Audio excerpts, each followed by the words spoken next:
இன்றைக்கு முதலமைச்சர் சொல்கிறார் திமுக தேர்தல் அறிக்கையில அந்த அறிவிப்புல 98% நிறைவேற்றப்பட்டதா. எங்க நிறைவேறின? நீ நிறைய கிராமத்துல இருந்து வரைக்கும் 100 நாள் வேலை திட்டம் 150 நாளா உயர்த்தினாங்களா? சம்பளம் உயர்த்தினாங்களா? செஞ்ச வேலைக்கே சம்பளம் கொடுக்க முடியல இந்த ஆட்சியில. ஏழை எளிய மக்கள் இன்றைக்கு கிராமத்தில் இருக்கின்ற அந்த 100 நாள் வேலை திட்டத்தில் பணிபுரிந்த பெண் ஊழியர்களுக்கு முறையாக சம்பளம் கூட கொடுக்க முடியல.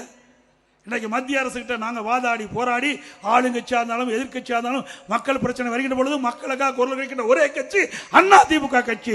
அந்த அடிப்படையில் மத்திய அமைச்சரை சந்தித்து தமிழ்நாட்டிற்கு 100 நாள் வேலை திட்டத்தில் பணிபுரிந்த மக்களுக்கு இன்றைக்கு மத்திய அரசிலிருந்து நிதி கிடைக்கவில்லை என்று மாநில அரசு இன்றைக்கு குற்றம் சொல்லிக் கொண்டிருக்கின்றது. உடனடியாக மத்திய அரசு அந்த ஏழை மக்களுக்கு கிடைக்க வேண்டிய நிதி கிடைக்க வேண்டும் என்று கோரிக்கை வைத்துடன் முதல் கட்டமாக 2999 கோடி நிதியை விடுவித்த மத்திய அரசாங்கம்.